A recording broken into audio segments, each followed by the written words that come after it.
The sentence that ended my career didn't come with raised voices or anger. It arrived calmly, professionally, like a conclusion everyone else in the room had already accepted. His MBA is worth more than your 15 years of experience. That's it. Evan Caldwell didn't look at me when the words landed. His attention stayed on the tablet in front of him, thumb scrolling as if my future were just another line item. I sat there for a beat, letting the weight of it settle.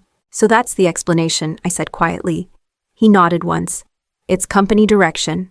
We're aligning compensation with strategic value. Strategic, I repeated. And my role doesn't qualify a pause, not hesitation calculation. You maintain systems, he replied. Important work, but not leadership level. I leaned forward. You mean the systems that move client data every minute of the day? The ones that trigger compliance alerts if anything goes wrong? His jaw tightened. Those responsibilities don't require an MBA. That was the moment. Not the insult, but the certainty behind it. The confidence of someone who had never needed to understand the consequences of being wrong. I reached into my bag. The envelope made a soft sound against the table when I set it down. Evan's eyes finally lifted. What's that supposed to be, closure? He opened it, scanned the page, then looked up again. You're resigning. Yes. This doesn't have to happen today. It already did. Silence stretched between us, the kind that usually meant someone was about to negotiate. I didn't. He tried once more. You're walking away over one compensation decision. I stood, straightening my jacket.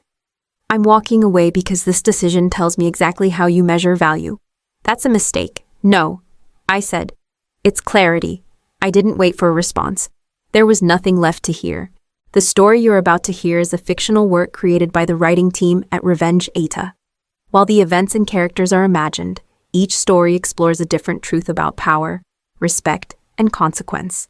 No two stories share the same lesson, and no ending repeats another. In the hallway, my badge still worked. For now, I noticed that before I noticed anything else. Not panic, not regret. Just the strange calm that comes when you finally stop pretending not to understand what's been in front of you all along. That was the moment everything began to move, without me there to hold it together. How do you become invisible in the company you keep alive? The first time they called me outside normal hours, it was close to midnight. A junior engineer's voice came through my phone, tight and rushed. The ingestion jobs aren't clearing. Everything's backing up. Which node? I asked. A pause. Papers shuffling. The main one, I think. I stayed on the line while pulling on a jacket, walking him through checks he didn't know existed. By the time the sun came up, the system was stable again. No announcement, no follow-up meeting, just a short message from his manager later that day. Thanks for jumping in. That became the pattern. During the regulatory audit 2 years later, a compliance officer leaned across the conference table and asked, "Who signed off on the data retention logic?" Several heads turned in my direction at once. I didn't raise my hand. I didn't need to. Everyone already knew. After the auditors left, Evan's predecessor stopped by my desk. "You saved us back there," he said. "That could have been ugly." "It was ugly," I replied, just quietly. He laughed. "Uncomfortable. You know what I mean." I did. They always did. When systems failed. My phone rang. When vendors changed requirements without notice, someone forwarded me an email with one line highlighted and no explanation. When a rushed deployment corrupted records, the team waited for me to say where to look. In meetings, though, my role shrank. We'll let Marin handle the maintenance details. Maintenance. As if the architecture holding everything together were just a background hum. Once, during a planning session, I interrupted to flag a dependency risk. Evan waved a hand. "We'll circle back. This meeting is about strategy." The room moved on without me. Later that night, the same feature triggered an alert. Evan's name showed up on my screen. "Can you take a look?" he asked. "Something's off." "I already told you what was off," I replied. Silence. Then, softer. "Just fix it." I did. Every time. They trusted me with everything that mattered and nothing that counted. No title change, no recognition. Just the quiet expectation that I would be there when things broke and invisible the rest of the time. By the time I sat in that salary meeting, listening to my value being reduced to a line on a tablet, the erasure hadn't just happened in one sentence. It had been happening for years. What if the truth reached you before the insult did? The email arrived on a Tuesday afternoon with no subject line. A finance analyst named Brooke forwarded it to the wrong list, then tried to recall it a minute later. Too late. Please delete the previous attachment. The follow-up read, I didn't. The file opened cleanly. Names down the left, roles beside them. Columns of numbers I recognized instantly. Compensation, bonuses, adjustments. I scrolled once, then again. A new hire from the leadership program, 3 months in, earning more than I had after 15 years. Another line confirmed it, and another. The approvals column sat at the far right. Evan Caldwell. I leaned back, letting the room quiet around me. No pulse spike. No heat in my face. Just a steady narrowing, like a lens clicking into focus. Brooke messaged again. Please tell me you didn't open it. I did. I typed back. A pause. I'm so sorry, I know. I replied. And I meant it. I didn't confront Evan. I didn't book a meeting. I didn't forward the file to anyone else. I closed it and went back to work. That evening, a teammate stopped by my desk. You heading out soon? In a bit. You're always the last one, he said, half smiling. Not always. I answered. Over the next few days, I did the ordinary things. I cleaned my directories. I finalized notes I'd been carrying in my head. I labeled files with names anyone could understand. At the printer. I paused as a page slid out. My resignation letter, 1 page, direct, dated. But missing the time, a manager passed behind me. Everything okay? Fine, I said. He nodded and moved on. When the salary meeting appeared on my calendar the following week, I accepted it without comment. I didn't rehearse. I didn't plan a speech. I already knew the number. I already knew the explanation.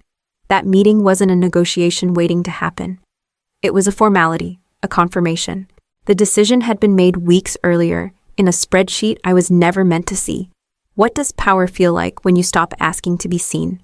The badge reader blinked red the first time I tried it. I held the card there a second longer, then pulled it back. Tried again. Same result. A security guard looked up from his desk. Name Marin Caldwell. He checked his screen. Access was disabled. That was fast, I said. He shrugged. Happens. Inside the open office, keyboards kept clicking. Conversations continued at the same low volume. People who had called me at all hours suddenly found reasons to study their monitors. A few looked up, then looked away. I walked past my team. Ahmed Patel, a senior engineer I'd worked with for years, stood as I passed. He didn't say anything. He just gave a small nod. Not sympathy, not apology. Recognition. I stopped by my desk. No one followed. No one asked what happened. A manager from the adjacent group leaned over the partition. Everything okay, I'm done, I said. He blinked. Already, yes. He opened his mouth, then closed it again. Well, good luck. I packed slowly. A notebook. A mug someone once gave me as a joke. My phone buzzed once on the desk, then went dark as the company profile dropped off it. At the elevator, Evan's assistant stepped out, froze when she saw me, then forced a smile. Take care, she said. I replied. The ride down was quiet. No music, no announcements, just the soft stop at each floor. At the lobby desk, I placed my badge in the tray. Leaving for the day, the receptionist asked, permanently. She hesitated, then nodded. All right, outside. The air felt unchanged. I unlocked my car and sat for a moment without starting the engine. No shaking hands, no racing thoughts, just a stillness I hadn't felt in years. My phone vibrated in my pocket. I didn't look. For the first time, I wasn't on call. Can a company survive a problem it doesn't understand? At 3:17 in the afternoon, my phone lit up for the first time since I left the building. A text from Ahmed Patel. You're probably seeing this already. I wasn't. I didn't need to. Another vibration followed. Then another. Missed calls stacked up from numbers I recognized. Operations.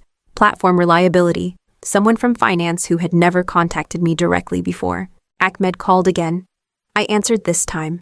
It started with ingestion. He said without preamble. Queue depth spiked. Alerts everywhere. Who's on it, I asked. A short laugh. Everyone in the background. I could hear overlapping voices. Just restart it. Evan's voice cut through, sharp and impatient. Ahmed lowered his volume. He keeps saying that. Restart what I asked. That's the problem. I pictured the conference room without trying. Whiteboard markers uncapped. Dashboards flashing colors no one fully understood. Which pipeline, someone asked in the background. The main one. Evan replied. The core process. That's not a thing. Another engineer said. There are 6 dependencies. Silence followed. Then Evan again, tighter this time. Why is this so complicated? Ahmed spoke into the phone. We flagged this last quarter. The vendor changed the handoff logic. Marin documented it. A pause. Papers shifting. Where is Marin? Someone asked. No one answered. Another alert chimed through the speaker. Ahmed swore under his breath. Secondary systems are backing up now. Evan cut in, voice rising. We need a timeline. We need understanding, Helen Park said. She was new, brought in as a technical lead a few months earlier, and we don't have it. My name came up again, not as a solution, as an absence. Ahmed exhaled slowly. They're asking if you can consult. Just for tonight. I'm not available. I said, I figured. He hesitated. They didn't realize. Not really, they did. I replied. They just didn't think it would matter. When the call ended, I set the phone down and sat back. Somewhere across town. Alarms kept firing. Meetings kept escalating. Confident words kept filling the space where understanding used to be. And for the first time, the system was running without me there to catch it. What does it mean when the people who dismissed you suddenly need you? The first voicemail came from HR. A careful voice, measured and polite. Marin, this is Lena from People Operations. We're hoping to discuss a temporary arrangement to help stabilize things. Please call me back. I didn't. The second came from IT leadership. No greeting this time. We're in active incident response. We could really use your guidance. My phone buzzed again before the message finished saving. The caller ID showed the CFO's office. I let it ring. A minute later, another voicemail replaced the silence. This one skipped pleasantries entirely. Marin, this is Victor Hale. We need you. Tonight. Name your rate. I listened to that one twice. Not because I was tempted, but because the shift was impossible to miss. Hours earlier, my value had been reduced to credentials I didn't have. Now it was being recalculated in real time. A text followed from an unknown number. Emergency consulting. Short term. We can make this work. I set the phone face down on the table. When I stayed late, it cost weekends. When I answered after midnight, it cost sleep. When I took responsibility, it cost visibility. Each time I made things easier for them, it made me easier to ignore. Another call, same number as before. I picked up, then hung up before it connected. The phone buzzed again, this time from Ahmed. They're offering real money now, he said when I answered. They're panicking, I know. You could fix this. I already did, I replied. They just didn't notice. He went quiet. They're asking what it would take. I looked at the wall, at nothing in particular. It already took everything I was willing to give. When the call ended, the room settled back into stillness. Messages kept arriving. Promises sharpened. Titles softened. Urgency crept into every word they'd never used before. I didn't respond. Control didn't come from raising my voice or making demands. It came from choosing when not to speak and letting them feel the weight of that choice. What would you say if the most powerful person in your career showed up unannounced? The knock came just after dusk. Firm, careful, not the sound of someone in a hurry. When I opened the door, Thomas Caldwell stood on the step alone, keys still in his hand. No driver, no assistant. The man who signed off on every major decision at the company looked smaller without a conference table between us. I didn't call, he said. I thought it would be better to come myself. I stepped aside. He hesitated, then entered, stopping just inside as if unsure where to put his weight. I didn't approve that pay decision. He began, not knowingly. I waited. He exhaled. Evan presented it as alignment, market correction. He told me you were comfortable with the adjustment. That's not what happened, I said. I know. His voice tightened. I know now. He rubbed a hand over his face.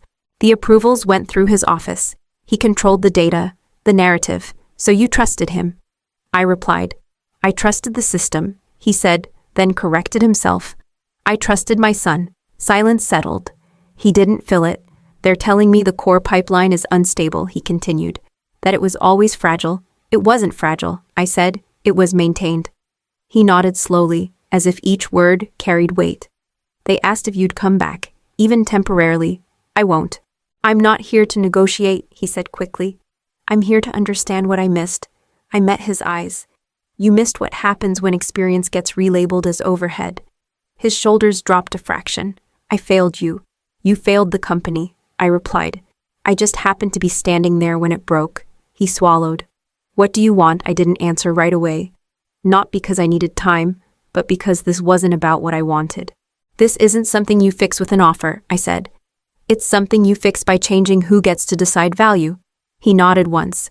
Then tell me what that looks like. I spoke carefully. He listened without interrupting. When he left, he didn't ask me to reconsider. He didn't make promises he couldn't keep. He just paused at the door. I should have known who we were leaning on, he said. I closed the door behind him and stood there for a moment, steady and quiet, knowing the reckoning had already begun. What if justice isn't revenge, but restructuring the damage? Thomas Caldwell called the next morning, not from his office, not from his assistant's line. I spoke to the board, he said. They want to know what it would take to bring you back. I'm not coming back, I replied. A pause, papers shifting on his end. Even short-term consulting, no. He didn't push. Then tell me what you want. I took a breath. This isn't about what I want. It's about what has to change. I'm listening. First, I said, there needs to be an independent compensation audit, not internal, not handled by the same people who approved the gap. That can be done. Second, your son cannot have authority over compensation, technical direction, or personnel decisions. Effective immediately. The silence that followed was heavier this time. That's significant, he said. It's necessary. Another pause. All right. Third, I continued. Transparency, salary bands, promotion criteria. No more decisions made behind closed doors and explained afterward as policy. He exhaled slowly. You're asking us to rebuild how we operate. I'm telling you why it broke. I need to be clear, he said. If I agree to this, there's no guarantee you'll reconsider. I'm certain I won't. I replied. He didn't argue. Then why are you offering this at all? Because the next person in my role shouldn't have to leave for you to notice. The line stayed quiet for several seconds. When he spoke again, his voice had changed, less defensive, more resolved. The board won't like it. They don't have to, I said. They just have to live with the alternative. I'll make it happen, he said finally. Not because it's right, because we don't survive if we don't. That's the difference, I replied. Now you understand the cost. He thanked me. Not formally, not carefully, just once, plainly. When the call ended, I set the phone down and felt something settle into place. Not satisfaction, not relief, agency. The kind that comes from choosing structure over spite and walking away without needing to watch who falls next, who pays when leadership learns too late. The update came from Ahmed first. He didn't bother easing into it. They removed Evan, he said, effective immediately. I leaned against the counter, listening.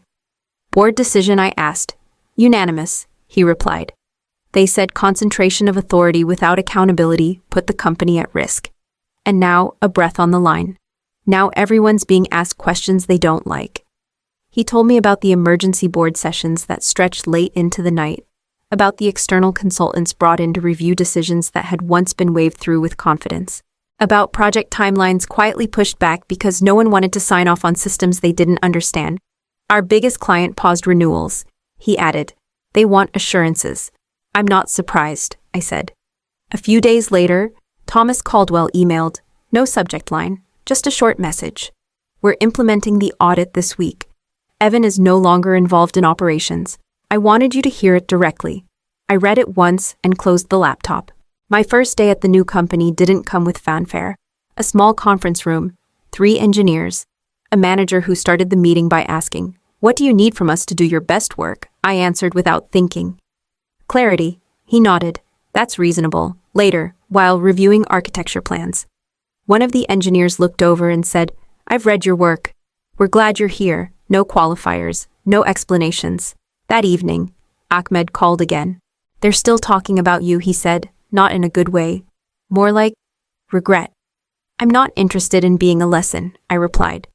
When the call ended, I sat quietly for a moment. The noise from the old place felt distant now, like something happening in another life. I didn't feel triumphant. There was no rush of satisfaction, just a steady sense of space, like setting down a weight you didn't realize you'd been carrying until it was gone. Whatever they were losing now, they'd already decided it was expendable. I just stopped absorbing the cost. What if the strongest ending is choosing a future that never needed an apology? My new manager, Claire Nolan, didn't start our first one-on-one with praise. She set her notebook down and said, "Tell me what you want to build," I told her, not defensively, not carefully, just clearly. She listened, then nodded. "Good, we'll support that." That was it. No test, no reminder of hierarchy, no subtle warning about staying in my lane. A week later, during a review session, one of the engineers pushed back on a decision I made. He laid out his concern, waited, then added, "If you disagree, say so." "I want to understand." I explained my reasoning. He considered it, then said, "That makes sense. Let's do it your way." I realized something then. Respect didn't arrive here as a reward. It was built into the room. Updates from my former company drifted in occasionally. A message forwarded by Ahmed. A brief note from Thomas Caldwell confirming the audit had concluded. The company survived, as large companies often do. Systems stabilized. Processes were rewritten. Titles shifted. The cost remained, though lost time, broken trust, decisions that could not be undone. One afternoon, my phone buzzed with a final message from Thomas. We corrected the structure. It read, "I wish we had done it sooner." I didn't reply. At my desk, a junior engineer hesitated before speaking. "Can I ask you something?" "Go ahead. How did you know when to leave?" I met his eyes. I didn't wait to be convinced I was wrong. I left when staying required me to agree that I was. He nodded slowly. When I shut down my computer that evening, there was no weight in my shoulders, no alert waiting to pull me back. Just the quiet satisfaction of work done honestly, in a place that understood its value. Here's the lesson I carried forward and now pass on when an organization teaches you what it truly values. Believe it the first time. If that value does not include you, the bravest move is not to argue harder, it is to walk toward a future that does.